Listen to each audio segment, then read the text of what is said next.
এই আবিষ্কার জগৎটা কিন্তু আসলে শয়তানের তৈরি। তো আমরা আসলে মানুষকে প্রথমে সে একটা জিনিস অবজার্ভ করিয়ে নিয়েছে এগুলো মানুষের উপকারের জন্য আসলে সায়েন্স এবং বিজ্ঞান দ্বারা টেকনোলজি দ্বারা আসলে আবিষ্কৃত হচ্ছে। তো এগুলা ধাপে ধাপে সে আসলে কিভাবে আমাদেরকে পথভ্রষ্ট করতেছে দেখেন।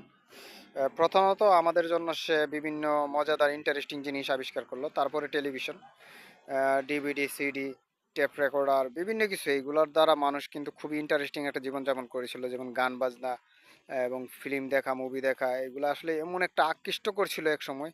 মানুষ লেখাপড়া, কাজ কাম, কর্ম সবকিছু ছেড়ে কিন্তু এগুলোর প্রতি আসলে আকৃষ্ট হয়ে যেত। যদি কারো বাড়িতে ডিভিডি আনা হতো, তাহলে তারা কিন্তু সবকিছু ছেড়ে কাম কাজ 6 দিন, 2-3 দিনের জন্য বন্ধ করে শুধু এই হা করে তাকিয়ে থাকতো।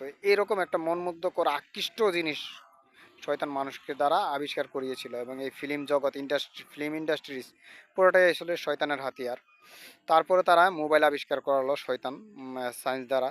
তো মোবাইল আবিষ্কার করিয়ে দেখেন ধীরে ধীরে আমাদেরকে অ্যান্ড্রয়েড স্মার্টফোনের দিকে নিয়ে আসলো। তো সে কিন্তু প্রথমে স্মার্টফোন আবিষ্কার করে নাই, ধীরে ধীরে। তো স্মার্টফোন এমন একটা এক জিনিস এখন যেটা ছাড়া মানুষ চলতেই পারে না। অর্থাৎ একটা মানুষ, এমনও মানুষ রয়েছে স্মার্টফোন ছাড়া চলতেই পারবে না। এই হলো স্মার্টফোন দাজ্জাল। তো এই যে দেখতে পারতেছেন বিভিন্ন সাইন সিম্বল দ্বারা শয়তানের লোকেরা আমাদের আসলে কতটুকু ক্ষতি করতেছে দেখেন।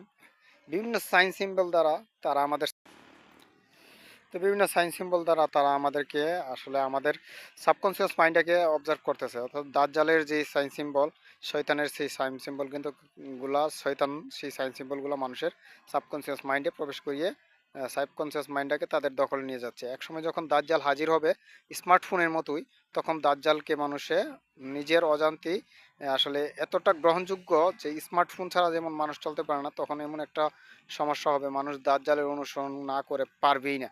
ওই ধরনের একটা সিস্টেম ক্রিয়েট করতেছে শয়তান এবং তার অনুসারীদেরকে নিয়ে, যেমন যারা শয়তানের অনুসরণ করে। তো সবাই সাবধান এবং সতর্কতার সাথে জীবনযাপন করুন। এই যে টেকনোলজি জগতের ব্যাপারে সাবধান হন এবং বিভিন্ন সাইন সিম্বলের ব্যাপারে সাবধান হন। আসলে এই সাইন সিম্বলগুলো আমাদের সাবকনসিয়াস মাইন্ডটাকে নষ্ট করে দিচ্ছে, তাদের দখলে নিয়ে যাচ্ছে। এক সময় আমাদেরকে আসলে দাজ্জালের আওতায় নিয়ে যাবে, তখন আমরা নিজের অজান্তেই দাজ্জালকে আসলে মেনে মেনে মেনে নিব, অথবা দাজ্জালকে আমরা অনুসরণ করে ফেলবো। তা আমরাও বুঝতে পারবো না যে আসলে এই লোকটাকে আমি কেন অনুসরণ করতেছি। ওই ধরনের একটা রোবোটিক সিস্টেম আপনি হয়ে যাবেন। কারণ আপনি আপনার সাবকনসিয়াস মাইন্ডকে কোনোদিন বলেন নাই যে এই সাইন সিম্বলগুলো খারাপ, নষ্ট, এগুলা শয়তানের সাইন সিম্বল। যদি এটা এই অনুসরণ করতেন তাহলে সাবকনসিয়াস মাইন্ড ঠিকই ভেবে নিত।